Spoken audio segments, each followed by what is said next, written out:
I still remember the way the late afternoon sunlight shimmered over Harbour Ridge Lake, turning the surface into broken fragments of gold. I had stepped onto my porch with a cup of chamomile tea, intending to enjoy a quiet October evening, the kind of quiet that settles over a house after everyone you ever loved has left it, one way or another. I'd grown used to that silence. Or at least, I had learned not to fight it. But that afternoon, silence didn't last long. At exactly 5:17, yes. I looked at the clock. I heard the growl of an engine slicing through the stillness. At first, I thought I was imagining things. Hardly anyone drove down that uneven dirt road this time of year unless they were lost. But when the sound grew louder, more frantic, I leaned forward and squinted into the distance. A pale blue sedan barreled down the road, kicking up enough dust to blur its outline.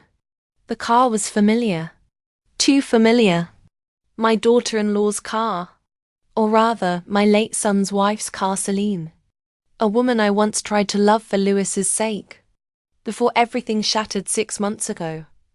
That car shouldn't have been here. She hadn't visited me since the funeral, not even when I called. Not even when I begged. My hand tightened around my teacup. The tires screeched as the car jerked to a stop near the lake's edge. The sudden noise startled the birds from the cattails.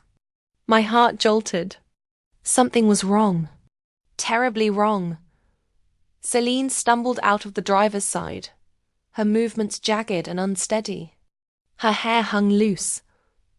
Her pale dress wrinkled and smeared with something dark, mud maybe. Or tears. Or both. She moved around to the back of the car and yanked the trunk open. That's when I saw it, a large, dark suitcase. Heavy. Bulky. One I recognized instantly. It was the leather case I had given her as a wedding present 3 years earlier. For your adventures, I had told her then. Funny how innocent those words have been. Now, she dragged the case like it weighed more than she did. Every step she took made her shoulders tense, her arms trembling with strain. She kept glancing around, her eyes wild, unfocused. Celine? I called out. My voice cracked across the water. She didn't turn. Didn't flinch. It was as if she couldn't hear me, or refused to hear me. With a grunt, she swung the suitcase once, twice, and with the third heave, she hurled it into the lake. The splash was violent, far too loud in the thick quiet of early evening. Ripples expanded outward, distorting the golden reflection of the sun. The suitcase bobbed on the surface for a moment, struggling, almost fighting the water, then slowly sank. Celine didn't wait to see it disappear. She bolted back to her car, slammed the door, and sped away so fast the tires spat gravel in every direction. The dust cloud she left behind swallowed her completely. I didn't move. My mind felt numb, as if someone had wrapped it in cotton. What had I just witnessed? Why would she throw something like that into the lake? Why had she looked so tormented? Then a thought drifted into my mind, one I tried to push away but couldn't. What if something was inside that suitcase? And the instant I thought it, my body reacted faster than reason. I dropped the teacup. It shattered at my feet, but I hardly noticed. I really ran across the yard, down the hill, breath tearing at my throat.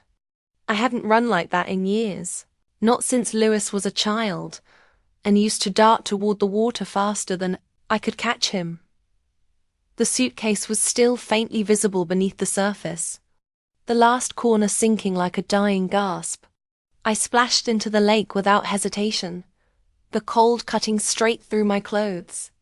My legs sank into the mud, but I reached forward and caught the strap. Just before it disappeared completely.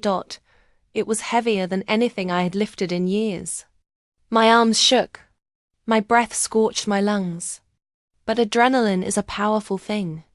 I dragged the case through the water until it scraped the rocky shore. That's when I heard it. Sound. Soft, muffled, fragile, a whimper or a cry. coming. From inside the suitcase, my stomach lurched. My hands began to tremble uncontrollably. No. Oh God, no. I whispered with shaking fingers. I forced the zipper open. And when I saw what was inside, my world cracked open. What I found inside that suitcase was never meant to be discovered alive. For a moment, I couldn't breathe. I couldn't even think. My hands hovered above the open suitcase, shaking so violently I could barely keep them steady. Inside, wrapped in a thin, damp blanket the color of washed-out sky, was a baby. A newborn. His skin was ghost pale, his lips tinged bluish-purple. His tiny chest barely rose. His eyelids were shut tight, as if he were exhausted from fighting just to exist. Water beaded on his eyelashes. He looked so still that for a horrifying second, I thought he was gone. No. The words scraped out of my throat, raw and desperate. No, no, no, please no. I pressed 2 trembling fingers to the side of his neck. Nothing. I leaned close, almost afraid to breathe myself. That was when I felt it, just the faintest exhale. Barely there. Like a sigh from another world. He was alive. Barely. Everything after that felt like instinct ancient. Primal instinct I didn't even know I still possessed. I gathered the tiny bundle into my arms, clutching him tightly to my chest. He was freezing colder than anything living should ever be. The water had seeped through the blanket, through his little clothes, straight into his bones. I didn't think. I ran. I splashed out of the lake, stumbling up the slope toward the house. My legs burned. My breath tore through my chest. My wet clothes clung to me, making every movement harder. But fear, pure, hot fear, pushed me forward. By the time I reached the porch, I was panting so hard I could taste metal. My hands fought with the door handle. The second I got inside, I laid him on the kitchen table, my fingers fumbling for the landline phone on the wall. I dialed 911 with shaking hands. Emergency services. There's a baby. I cried. A baby he was in the water. I think he's freezing. Please hurry. Ma'am, I need you to calm down. Can you describe the baby's condition? He's breathing barely. He's so cold. He was inside a suitcase in my lake. Please send someone. Help is on the way. Stay on the line. I need you to dry him and warm him immediately. I grabbed the nearest towels, my movements frantic but determined. I gently patted his skin dry, careful not to rub too hard. His tiny limbs felt fragile, almost weightless. Is he breathing now? The operator asked. Yes, but it's so faint. Wrap him in dry towels. Keep him close to your body heat. I pressed him against my chest, blanket and all, rocking him as if movement alone could keep him tethered to life. My heart thudded against his little cheek. My tears dripped onto his forehead. Hold on, little one, I whispered, voice breaking. Don't leave me. Not like this. Minutes crawled by with unbearable slowness. At last, sirens. Blazing red lights flashed across the windows. I exhaled a sob of relief. Paramedics rushed in, 2 of them, voices sharp, precise, urgent. One lifted the baby with practiced gentleness. The other began taking vitals. Severe hypothermia, the woman said. Possible aspiration. Let's move. They placed him on a tiny stretcher, strapping him in like a fragile doll, then carried him toward the waiting ambulance. I followed without needing to be told. My legs felt rubbery, but I didn't stop. When the doors slammed shut behind us, the ambulance roared to life. Inside, the paramedic looked at me. How did you find him? He was thrown into the lake, I choked out. I saw someone, my daughter-in-law, Celine. She threw the suitcase. I saw her. The paramedic's hands paused for the briefest moment, Did you get a look at her face? Yes, I'm sure it was her. I'm sure. But the way she looked at me calculated, wary made something cold twist in my stomach. As if she wasn't sure she believed me. The ambulance sped toward the hospital. Sirens splitting the air. And I prayed harder than I had prayed for anything since Lewis died. That we weren't too late. Because this baby's life was hanging by a thread. That the hospital held more than help, it held answers I wasn't prepared to face. The emergency room doors burst open as the paramedics wheeled the fragile newborn inside. Nurses and doctors swarmed around him like bees around a wounded queen. Their movements fast, precise, terrifyingly controlled. I tried to follow, but a nurse with tired eyes and soft wrinkles gently blocked my path. You need to wait here. Ma'am, she said, guiding me toward the waiting room. I can't just sit, he needs someone. I protested. We know, she replied gently. But right now, what he needs most is medical attention. Our team is doing everything they can. I promise. Her calmness didn't comfort me. It only deepened my fear. I collapsed into a plastic chair, hard, cold, unforgiving. The fluorescent lights above hummed like distant insects, and the sterile smell of disinfectant clung to the air. Thick and sharp, my wet clothes clung to me. My hair dripped onto the linoleum floor. My hands wouldn't stop trembling. The baby's face kept flashing in my mind, his pale skin, his tiny fingers curled like wilted petals. The faint puff of air against my cheek. I held on to that single breath like it was the only anchor keeping me sane. A nurse approached me after several minutes, though it felt like hours. She was older, with gentle eyes behind square glasses and a name tag that read Elegy. I need to take down some information, she said softly, sitting beside me. So I told her everything.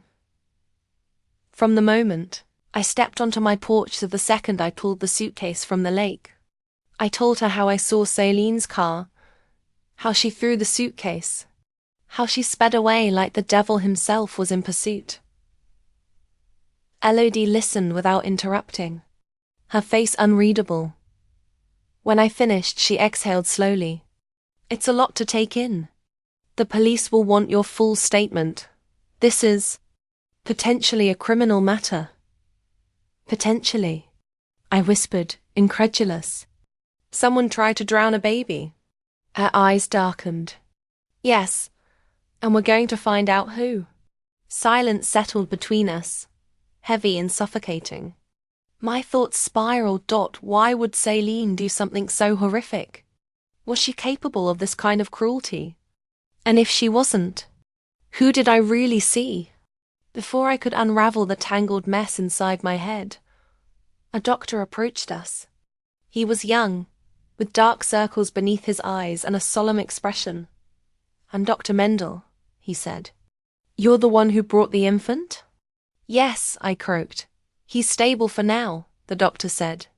But he's in extremely critical condition. Severe hypothermia. Water in the lungs. We'll know more in the next 48 hours. That window is crucial. Is he going to live? I asked, my voice barely a whisper. I can't say yet. But we're giving him every chance. My throat tightened. Relief and dread tangled inside me like barbed wire. Moments later, 2 police officers walked in, a woman in her 40s with a sharp gaze and a bun pulled tight enough to hurt, and a younger officer carrying a notepad. The woman introduced herself as Detective Selma Cruz. Ma'am, we need to talk about what you witnessed, she said, her tone firm but not unkind. I nodded, preparing myself to repeat the story again. But as I spoke, Detective Cruz's eyes narrowed slowly, thoughtfully. When I finished, she leaned back, studying me with a quiet intensity that made my skin crawl. So you're certain the person you saw was your daughter-in-law? She asked. Yes, I insisted. Her car, her dress, her build, everything. From how far away? She pressed. 100 yards, maybe more, I admitted.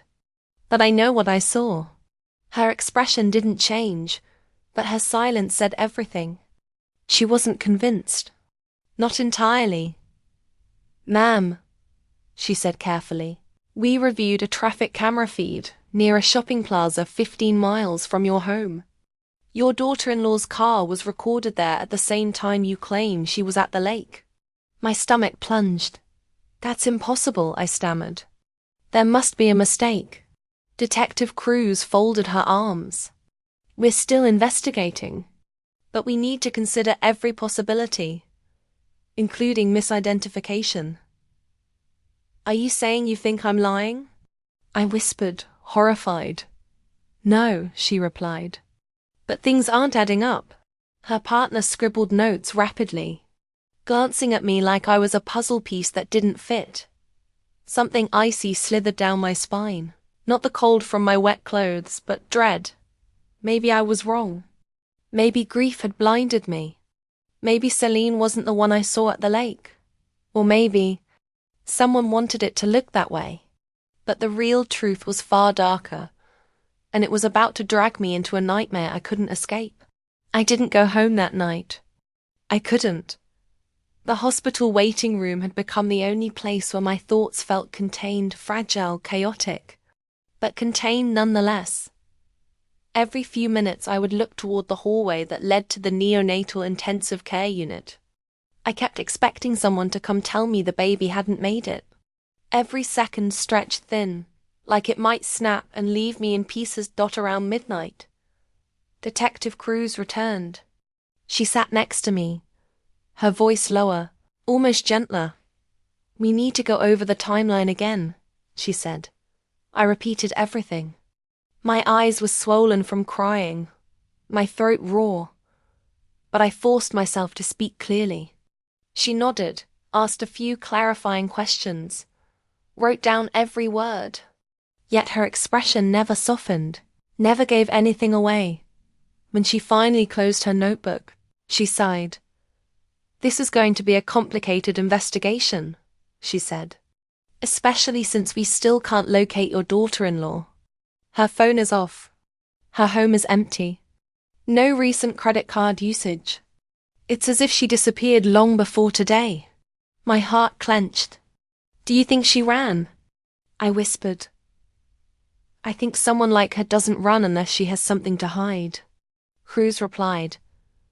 But her tone didn't sound entirely convinced, almost as if she didn't want to say the words out loud without proof. By 3 a.m., exhaustion was gnawing at every part of me. My bones felt heavy. My brain felt bruised. Another nurse Elodie again brought me a blanket and a cup of herbal tea. You should try to rest, she urged. I can't. You need to, she insisted gently. That baby. He'll need someone to fight for him. You're that someone, but you won't be able to help him if you collapse. Her words hit me harder than I expected, because somewhere deep inside, a truth was forming, a truth I wasn't ready to say aloud. I already felt connected to that baby, as if he weren't a stranger at all, as if he belonged to me somehow, but I pushed the thought aside. It felt too big, too dangerous. Around sunrise, a priest walked into the waiting room. Father Jonah, from the small church Lewis used to attend with me when he was young. He must have heard about the situation. Bad news travels fast in small towns. He sat beside me without saying a word. He didn't preach. He didn't ask questions. He just rested his hand over mine in quiet solidarity. Sometimes silence is kinder than any sermon. Hours crawled by. Nurses came and went. The world outside brightened, dimmed, brightened again. But inside the waiting room, time was a stubborn, suffocating thing. Finally, around noon, the doctor returned. How is he? I blurted out before he even reached me. He hesitated a tiny pause. Barely a second, but my stomach twisted at the sight of it. He's stable, Dr. Mendel said. Still critical but stable. His temperature is rising. His heartbeat is stronger. I felt my knees weaken as relief washed through me. Can I see him? I asked, voice trembling. The doctor shook his head. Not yet. Only immediate family members are allowed in the unit. The words echoed through my mind like a curse. Immediate family. He had none. Or at least, none we knew of. Before I could say anything more, a woman in a grey suit approached. She carried a folder tucked under her arm and a sympathetic expression that didn't quite reach her eyes. Mrs. Alden? She asked. Yes? I'm Mara Lane. I'm with Child Protective Services. We need to talk. A storm gathered in my chest. Talk about what? I asked sharply. The infant you brought in is currently considered abandoned, she said carefully. Until we determine his mother's identity and circumstances, he will be placed under state protection. The words slammed into me, abandoned, state protection. He wasn't abandoned, I snapped. He was thrown into a lake, which is why we're taking this very seriously, she said. But until we confirm who he belongs to, we are legally required to assume custody. A cold dread settled in my stomach. You're not taking him from this hospital, are you? I demanded. She held my gaze. Not yet. But once he's stable enough to transfer, he'll be placed with a temporary foster family. A hollow, echoing silence filled the room. They couldn't take him. Not after everything. He needed someone who had held him. Someone who'd pulled him from the water. Someone who cared about whether he lived or died. He needed me. And I wasn't going to let him go without a fight. But I didn't know the biggest shock of all was waiting. Just around the corner, and it would change everything I thought I knew. I stared at the woman from Child Protective Services as if she'd spoken in a foreign language. My mind couldn't absorb her words. They felt wrong, absurd, like they belonged in someone else's nightmare. You can't take him, I repeated, quieter this time. But the desperation in my voice was unmistakable. I understand how upsetting this is, Mara said, folding her hands calmly. But we must follow protocol. Our priority is the child's safety. I saved him, I whispered. Doesn't that count for something? Her expression softened barely. It does. But the law still requires we determine his identity, his parentage, and whether he has family who can take him. Until then, he is a ward of the state. I felt something inside me tighten like a fist closing around my heart. What if he does have family? I asked, trying to steady my breathing. What if he has relatives who want him? Mara raised an eyebrow. Do you know of any?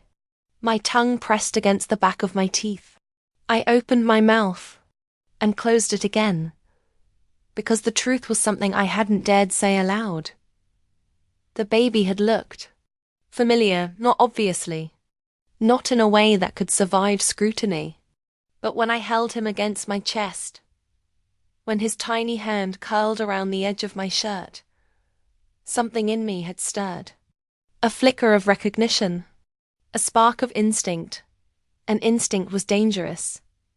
I want to be considered, I finally said. If he has no one, I want you to consider me. Mara blinked, taken aback. You want to apply as a foster guardian? Yes, she hesitated. It's a long process. I don't care. And it won't guarantee anything. I still want to try. Her eyes searched mine, weighing my determination. After a long moment, she nodded slowly. Then you'll need to fill out a preliminary interest form. But understand nothing can move forward until the police complete their investigation. Investigation.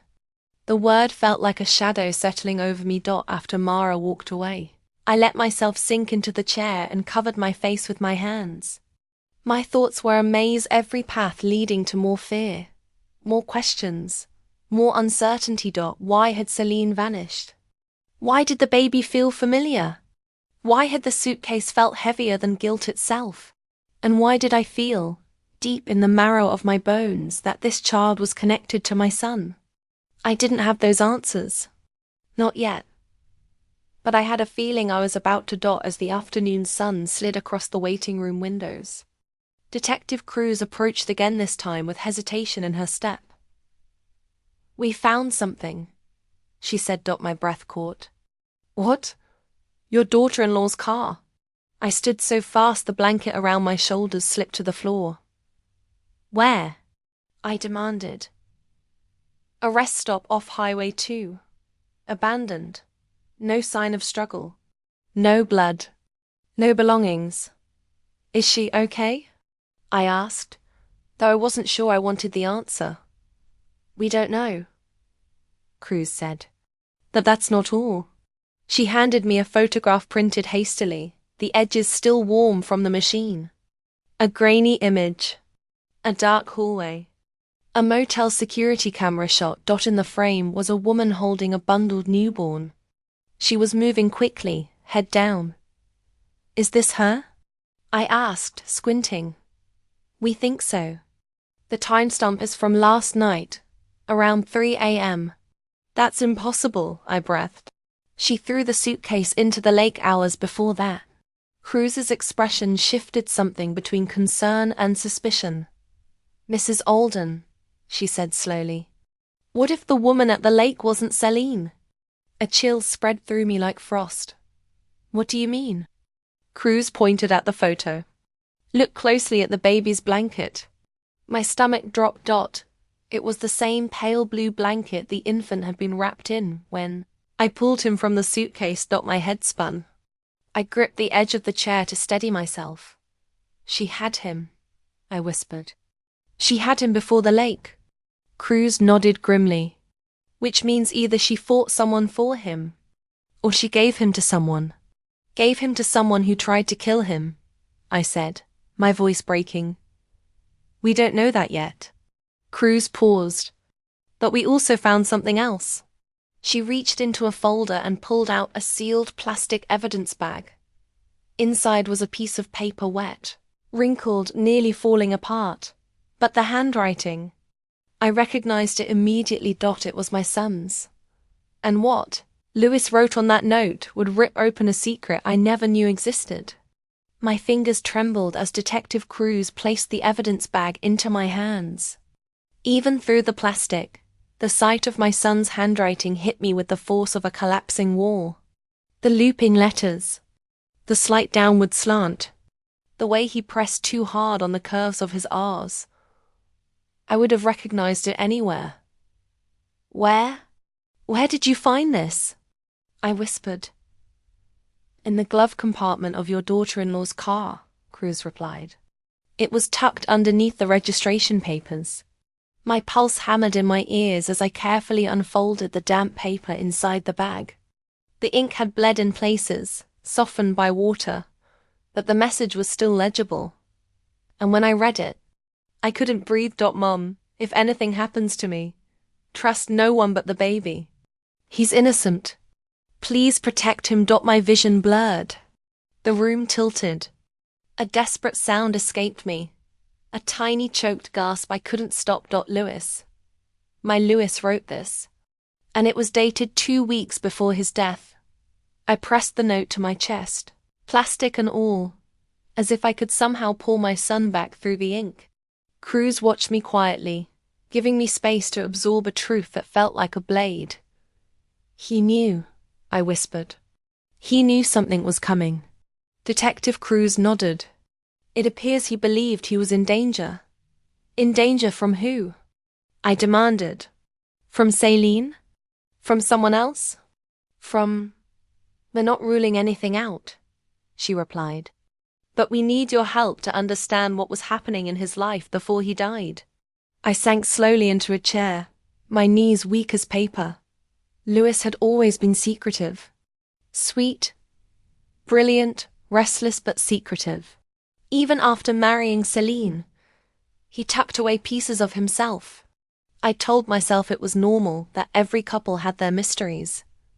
But now, Now it felt like he had been living behind a locked door, one I hadn't even realized existed. He never mentioned a baby, I said, shaking my head. Not once. Cruz leaned forward. Mrs. Alden, is it possible this child is biologically related to your son? My breath hitched. The question lodged in my chest like a shard of ice. I don't know, I admitted. Anything's possible. That Celine never said she was pregnant. Did you two speak often after your son's death? I swallowed hard. No. She distanced herself from me. Stopped answering calls. She disappeared into her grief. Or maybe she disappeared into something else entirely. The detective's eyes softened with something that wasn't quite pity, but close. Once the baby is stable enough for testing, we'll run a DNA comparison with your son's sample. My son's sample? I asked. Confused. Cruz nodded slowly. There was a toxicology panel after the crash. We have some preserved material. My stomach churned. Lewis's death had always felt too clean. Too conveniently labelled an accident. He wasn't reckless. He wasn't a fast driver. He wasn't the kind of man to lose control on a familiar road at noon. But 2 weeks before he died, he left a note begging me to protect a baby. A baby who was now fighting for his life in a hospital bed. Detective, I said, forcing the words out. Are you saying my son might have been murdered? Cruz held my gaze. I'm saying his death may not have been an accident. And that this child may be the key to uncovering the truth. A cold dread crept through me. If Lewis had known he was in danger. If he had planned to protect the baby. If Celine had vanished. And if a mysterious woman had thrown the suitcase into my lake. Then someone had been tying up loose ends and I had just untied one of them. Before Cruz could ask anything else, a nurse rushed into the waiting room, eyes wide, breath fast. Panic in her voice. Detective Cruz, Mrs. Alden, you need to come with me now. My heart dropped. What happened? Is it the baby? The nurse shook her head, face pale. No. It's the NICU. There's someone inside. Inside? Cruz repeated sharply. Inside doing what? The nurse hesitated, swallowing hard. They're trying to take the baby. The world went silent. Then everything inside me screamed. And when I ran toward that room, I didn't realize I was about to come face to face with the last person I ever expected. I didn't think. I didn't breathe. I just ran. My shoes squeaked against the polished hospital floors as I sprinted behind the nurse, my chest burning with fear and adrenaline. Detective Cruz was right beside me, her hand instinctively hovering near her holstered firearm. The fluorescent lights overhead flickered past us in dizzying strips. The NICU door came into view, a heavy, glass-paneled barrier separating fragile lives from the chaos of the outside world. But on this night, chaos had seeped inside. A security guard stood near the entrance, red-faced and frantic. She forced her way in. He panted. Said she was the mother. We tried to stop her, but Cruz shoved past him before he finished. I followed. The moment the door swung open, a cold wave of terror swept through me. A woman stood at the far end of the unit, her back turned toward us. She was hunched over the baby's incubator, her hands gripping the edges so tightly, her knuckles gleamed white. The overhead lights cast a harsh glow on her hair, a tangled mess of dark strands falling across her shoulders. For a moment, I froze, because the shape of her, the slope of her shoulders, the height, it looked exactly like Celine. My throat tightened. Celine? I whispered, barely audible. She didn't turn. She didn't move. Not until Cruz barked sharply. Step away from the infant. Hands where we can see them. The woman jolted. Slowly, agonizingly slowly, she lifted her head but kept her back to us. Her posture trembled, as though she were caught between fleeing and collapsing. "Please," she said in a voice so soft it cracked. "Please don't take him from me." The sound of her voice hit me like a stone. It wasn't saline. It was higher. More fragile. More frightened. "Turn around," Cruz ordered, her tone hardening. The woman hesitated. Then, with shaking limbs, she turned to face us. And my entire world stilled. I had never seen her before. Her face was gaunt, hollowed by exhaustion and fear. Bruises mottled her arms, fresh and shadowed. Her clothes hung off her body as if they belonged to someone heavier. She couldn't have been more than 20, maybe younger. Her eyes wide, dark, desperate, locked onto mine with a mixture of terror and pleading. "I'm not here to hurt him," she whispered. "Please don't let them take him." Cruz stepped forward cautiously. "Ma'am, who are you?" "My name is Aria," she said, her chin wobbling. "And he's my son." The room seemed to tilt. A sudden pressure squeezed my chest. "Her son? What were you doing in the NICU?" Cruz pressed. Aria's voice broke. "I came to make sure he was alive." I felt my breath snag. Alive? Why wouldn't he be alive? Her gaze flicked toward me, hesitant, wary, but filled with something else too. Recognition. As if she had been expecting me. "I didn't throw him in the lake," she said fiercely, tears spilling down her cheeks. "I didn't put him in that suitcase. I tried to stop them." "Them?" Cruz repeated, stepping closer. "Who's them, Aria?" Aria's eyes had locked onto me again, desperate, pleading, raw. "You pulled him out," she whispered. "You saved him.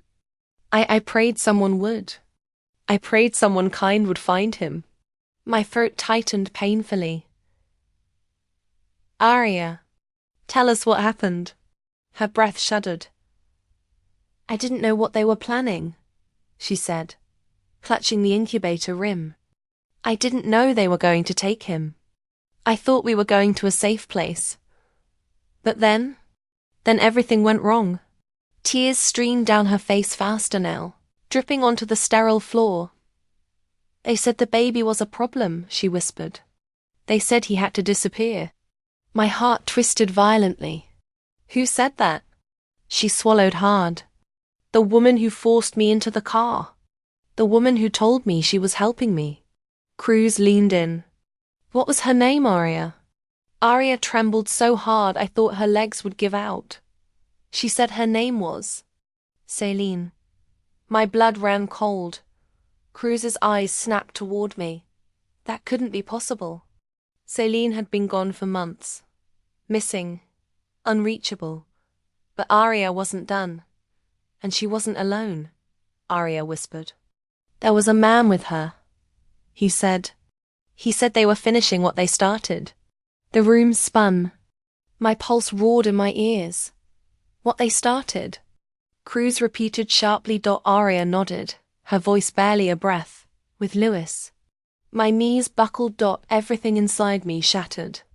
That Aria wasn't just here to confess. She was here to reveal a secret that would destroy everything I believed about my son's death.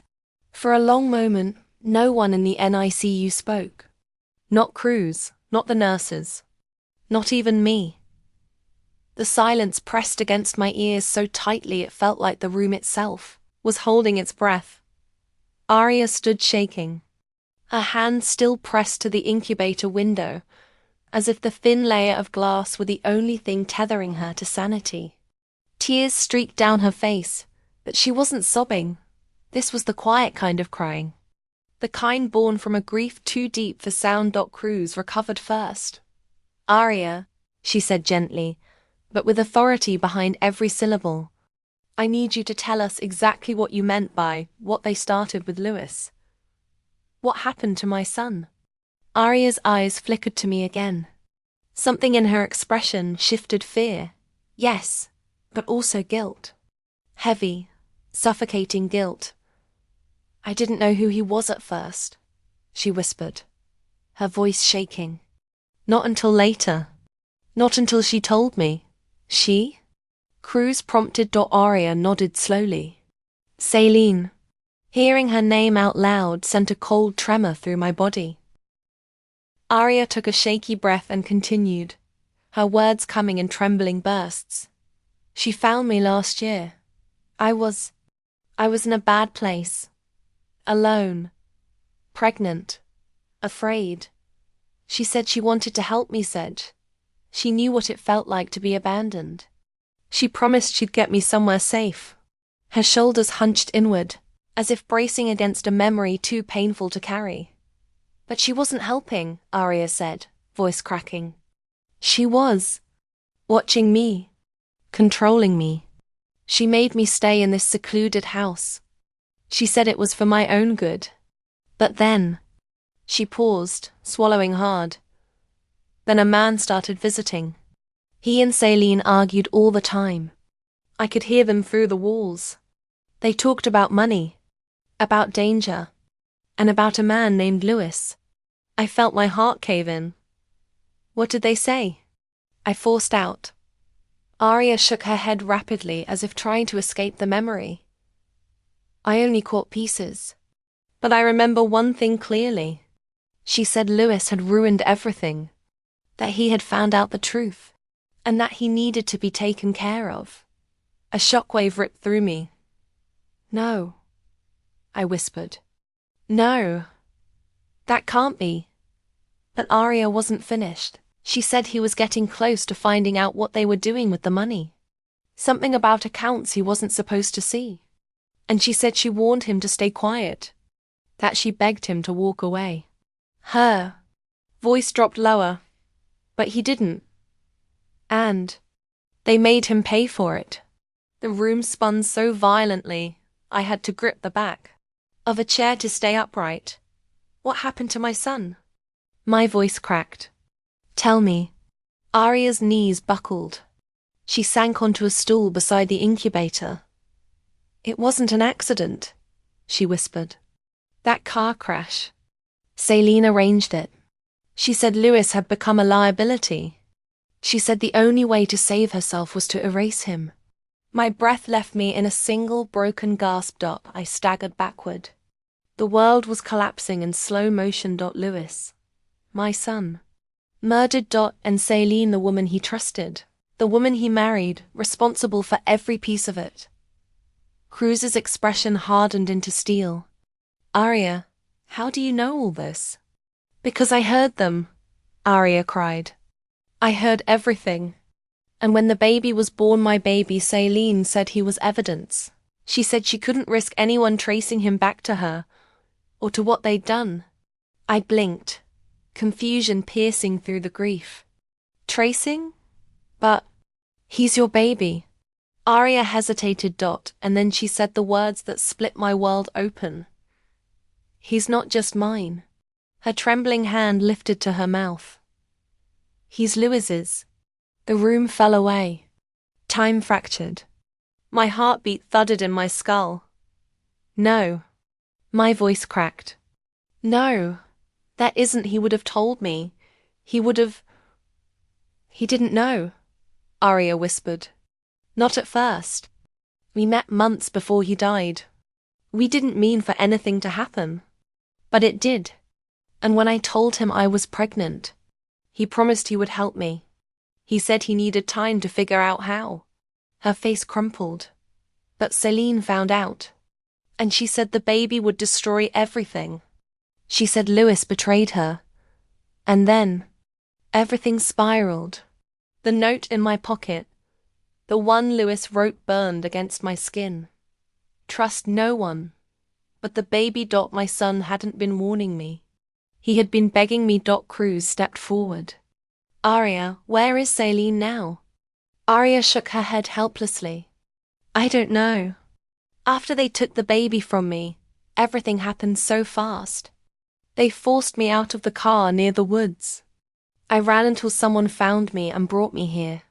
Cruz exchanged a grim look with the nurse. We need to secure this unit, she ordered. And we need officers searching every exit now. My legs finally gave out. I collapsed into a chair, my breath coming in shattered bursts.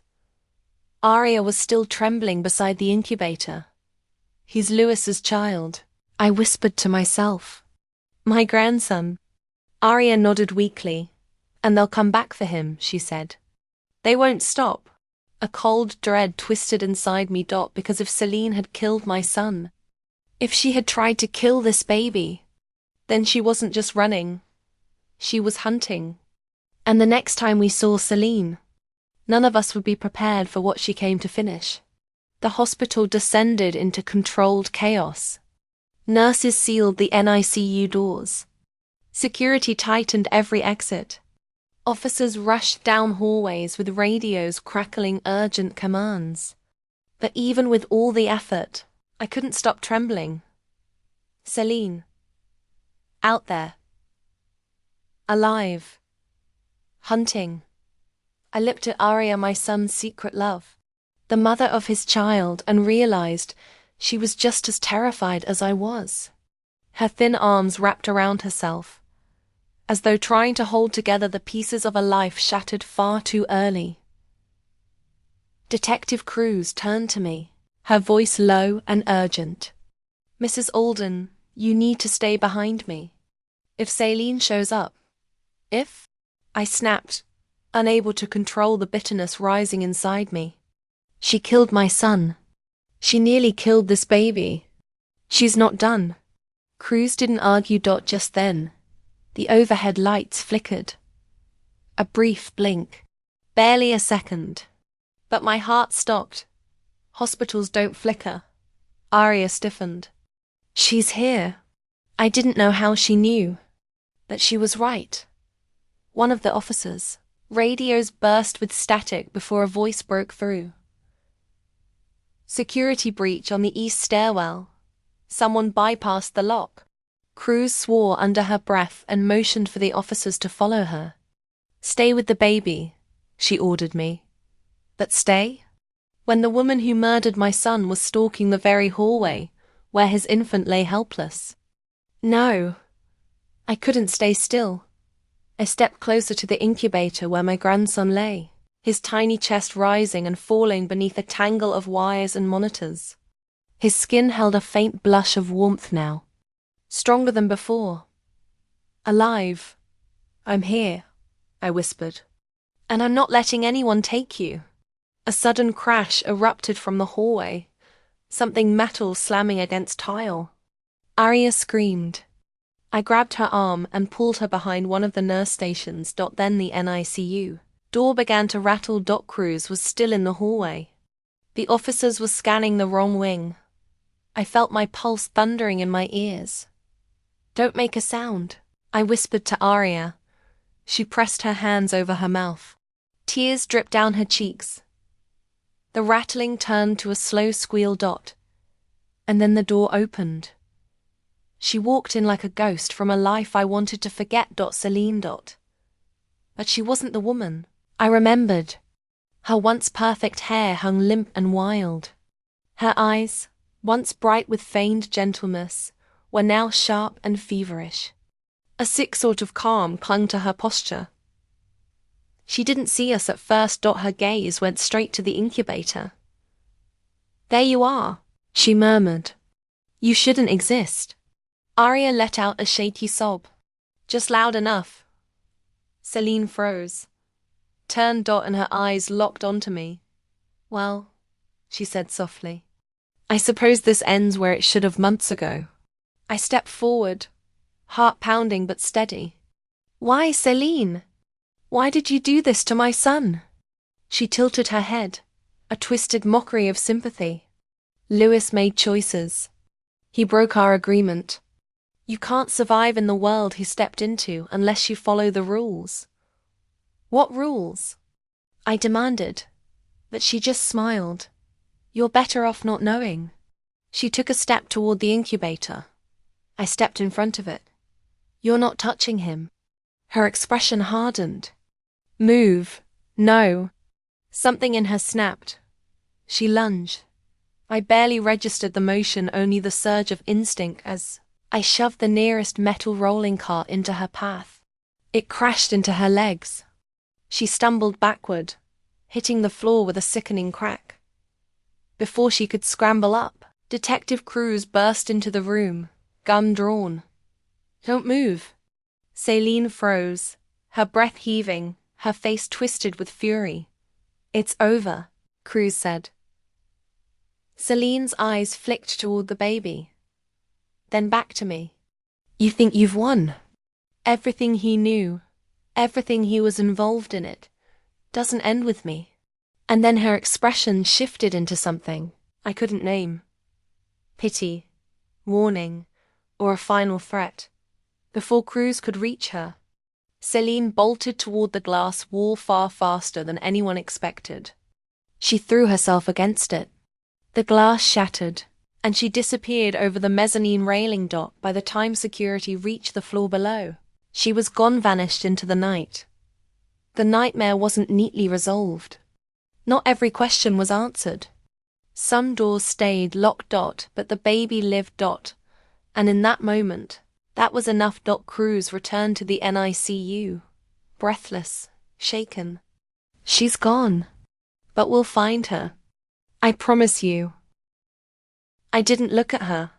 I was too focused on the little boy in the incubator. My grandson. Lewis's last piece of himself, left in this world. Aria stepped beside me, wiping tears from her cheeks. "What happens now?" I took her hand. "Now? We protect him. Together." Cruz placed a gentle hand on my shoulder. "DNA results will come in soon. But you don't need them to know what he is to you." I nodded. Because I already knew. The baby stirred, his fingers curling as if reaching for something just beyond the glass. For the first time since Lewis died, I felt something warm in my chest. Hope. Double quotes. But even as I held on to hope, a cold truth lingered in the back of my mind. Celine was still out there. And some stories don't end until every shadow is confronted. If you like my story, please like this videos. Subscribe channel and comment below what kind of story you like this. I will find for you real stories.